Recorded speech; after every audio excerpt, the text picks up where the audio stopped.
ছাতিওয়ালা কি করছে? আমাদের সেনারা রেডি আছে, একবার সেনাদের সুযোগ দিক, যোগ্য জবাব দিয়ে আসবে। গতকালকে বলেছিলাম ঠিক রাত্রি 1:30টার দিকে আমাদের সেনাদের হুকুম পেয়েছে, সেনারা আদেশ পেয়েছে 25 থেকে 30 মিনিটের মধ্যে সেনারা তাদের কলিজা দেখিয়ে পাকিস্তান থেকে যারা আমাদের দেশে অস্থিরতা তৈরি করার চেষ্টা করেছিল সেই সমস্ত জঙ্গি গুলো এবং জঙ্গির ঘাঁটিগুলো একাধিক ধ্বংস করে দিয়েছে। এটাকে বোঝা যাচ্ছে আমাদের সেনারা সবসময় প্রস্তুত আছে আমাদের দেশের দিকে যারা তাকাবে তাদের চোখকে উপরে নেওয়ার জন্য। কিছু সংখ্যক রাজনৈতিক কারবারিরা রাজনৈতিক স্বার্থ চরিতার্থের জন্য এদেরকে যথাসময়ে ব্যবহার করেনি।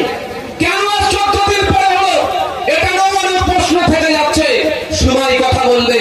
কিন্তু আমি যারা অভিনন্দন জানাই, শুভেচ্ছা জানাই আমার এই 3 বিভাগের সেনাকে, এয়ারফোর্সকে, নেভিকে, ইন্ডিয়ান আর্মি, এই 3 বিভাগ মিলে যে স্ট্রাইক চালিয়েছে, যে আক্রমণ চালিয়েছে, আমাদের সেনার পক্ষ থেকে প্রেস স্টেটমেন্টও দেওয়া আছে যে কোনো সাধারণ মানুষের উপর আক্রমণ হয়নি।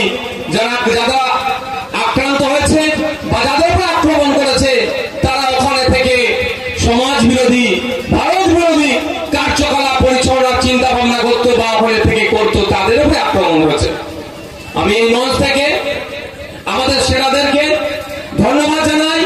আমাদের পার্টি স্ট্যান্ড এই যেটা চালিয়েছে এটাকে সমর্থন করেছে এবং সাথে সাথে দেশের প্রধানমন্ত্রীর কাছে আহ্বান করেছে আগামী দিনে পাকিস্তানের জমিনে কোন ধরনের ভারত বিরোধী জঙ্গি কার্যকলাপ না হয় সেটা পাকিস্তান সরকারকে দেশের সরকারের মাধ্যমে জানাতে হবে।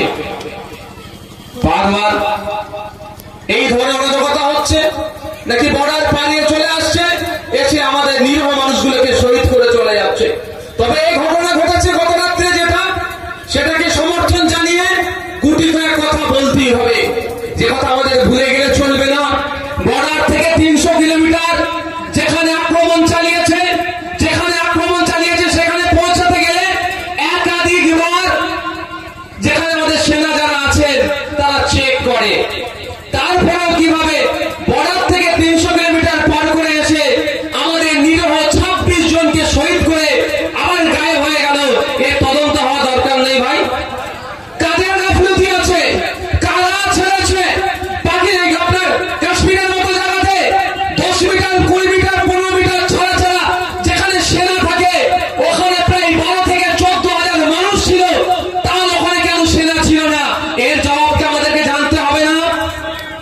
যেমন পাকিস্তানের বিরুদ্ধে লড়াই করছে দেশ, দেশের আর্মিদেরকে আমরা সাপোর্ট করছি, দেশের পাশে আমরা থাকবো, সাথে সাথে দেশের দায়িত্বশীল নাগরিক হিসাবে আমরা প্রশ্ন তুলবো এর উত্তরগুলো দেশ যারা চালাচ্ছে তাদেরকে দিতে হবে। তাদের ষড়যন্ত্র ছিল, ওখানে 2 ঘন্টা পরে কেন সেনা গেল? আমাদের নাগরিকদের ওখানে যারা হত্যা করলো তাদেরকে খুঁজে বার করে কেন হচ্ছে না সেটাও আমাদেরকে জানাতে হবে। কি ভাই সহমত নাকি? না হলে বলবে 9টা জায়গায় ঘুরিয়ে দিয়েছি, তোমরা ভুলে যাও। আগামী দিনে তাহলে এই ধরনের ঘটনা ঘটলে জবাব দিতে রেখে আমাদের প্রশ্ন করতে হবে। যেখানে বিভিন্ন ধরনের আর্মি আছে, বিভিন্ন ধরনের গোয়েন্দা আছে, প্রায় 8 থেকে 12 লক্ষ সামরিক বাহিনী, আধা সামরিক বাহিনী যে স্টেটে আছে, পৃথিবীর কোন জায়গায় এই ধরনের এত বাহিনী নাই যেখানে কাশ্মীরে আছে। সেখানে এত বড় ঘটনা ঘটালো, পার্কের মধ্যে ঢুকে দরজা দিয়ে গেট লক করে ধর্ম দেখে দেখে নাকি গুলি করলো, আবার তারা গায়েব হয়ে গেল। সেই সময় আমাদের ওখানে যারা ডিউটিরত ছিল তারা কোথায় ছিল? তারপরে শুধু নয়, গুলি খেয়ে অনেকে বেঁচে ছিলেন, কিন্তু দুর্ভাগ্য প্রায় 2 ঘন্টা পরে সেনা তাদেরকে রেস্কিউ করেছে। এই 2 ঘন্টার মধ্যে গুলি খেয়ে অনেকে প্রাণ গিয়েছে। প্রশ্ন উঠবে না 2 ঘন্টা পরে কেন সেনা আসলো? সেনার কাছে খবর নিশ্চিতভাবে যায়নি, তার সেনাকে কেউ আটকে দিয়েছে। এটাও তদন্ত সাপেক্ষ, এইটাও তদন্ত হওয়া দরকার। জাতি তার তিলোত্তমার স্মরণে এবং রিসেন্ট ঘটে যাওয়া যে বর্বরচিত সন্ত্রাসবাদী হামলায় পর্যটকগুলো আমাদের ভাইদেরকে খুন করেছে এবং আমাদের সেনারা এই সন্ত্রাসগুলির বিরুদ্ধে লড়াই করতে গিয়ে এক সেনাভাই শহীদ হয়েছেন, তাদের স্মৃতিতে এই রক্তদান শিবির। আমি ধন্যবাদ জানাই আজকের এই রক্তদান শিবিরে যেই সমস্ত রক্তযোদ্ধারা রক্ত দিয়েছেন। আরও ধন্যবাদ জানাই অঞ্চলের নেতৃত্বরা, বিরোধী দলনেতা যিনি আছেন এবং আমাদের বিভিন্ন রাজ্য স্তর এবং বিভিন্ন স্তরে যারা নেতৃত্বরা আছেন। ধন্যবাদ জানাই ডিজিটাল প্ল্যাটফর্ম থেকে শুরু করে বিভিন্ন প্ল্যাটফর্মের যে সমস্ত ভাইরা উপস্থিত হয়েছেন, আমাদের এই কর্মকাণ্ডকে বিভিন্ন স্তরে ছড়িয়ে দেওয়ার সহযোগিতা করছেন। ধন্যবাদ জানাই দর্শকের আসনে যারা বসে আছেন, দাঁড়িয়ে আছেন, অডিয়েন্স ভাইদের, এবং পরিশেষে ধন্যবাদ জানাই প্রশাসনের বন্ধুদেরকে, যাদের প্রচেষ্টায় আজকে এই প্রোগ্রাম সুষ্ঠুভাবে সম্পন্ন হতে চলেছে। আজকে আপনারা ব্যানার দেখলেই নিশ্চিতভাবে বুঝতে পারবেন কোন বিষয়কে রেখে আমরা প্রোগ্রাম করছি।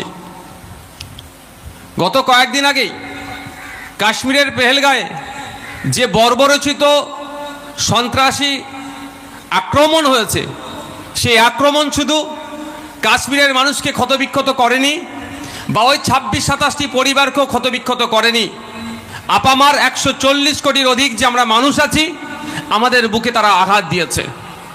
এর বিরুদ্ধে আমাদেরকে ঐক্যবদ্ধ হয়ে লড়াই করতে হবে। চিরতরের জন্য এই সন্ত্রাসবাদকে দেশ থেকে নির্মূল করতে হবে। এটা আমাদের কাছে একটা বড় চ্যালেঞ্জ। এই চ্যালেঞ্জ আমাদেরকে নিতে হবে। আপামার জনগণকে একসাথে নিয়ে আওয়াজ তুলতে হবে সন্ত্রাসবাদ নির্মূলের জন্য। কিন্তু কোশ্চেনটা কাকে করবেন? আপনার পাড়ার চায়ের দোকানদার তাকে করবেন, না দেশ পরিচালনার দায়িত্ব আছে তাকে করবেন? এটাকে ডিসাইড করতে হবে আপনাকে। কার চেয়ে কাকে প্রশ্ন করছে? যে ঠেলাওয়ালা তাকে গিয়ে প্রশ্ন করছে সন্ত্রাসবাদী হামলা হলো কেন? একজন রং মিস্ত্রিকে গিয়ে জিজ্ঞাসা করছে। তথাকথিত দেশপ্রেমিকরা, দেশেই দেশপ্রেমিকদের যদি পূর্বপুরুষের চরিত্র দেখা যেত, সেই তাদের পূর্বপুরুষের যদি ইতিহাস খুলে দেখি, ব্রিটিশদেরকে মুচলেখা দিয়েছিল যে হুজুর আমাদেরকে মাফ করুন, আমরা স্বাধীনতা সংগ্রাম করব না, বরঞ্চ আপনাদের চাটুকারিতা করব। তারা আজকে গিয়ে দেশপ্রেমিকের সার্টিফিকেট বিলি করছে।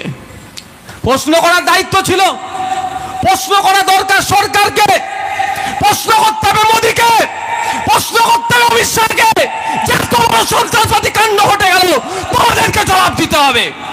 তার পরিবর্তে চায়ের দোকানে গিয়ে বলছে এটা নয় সেটা নয়, জ্ঞান বন্টন, বিলি বন্টন করছে।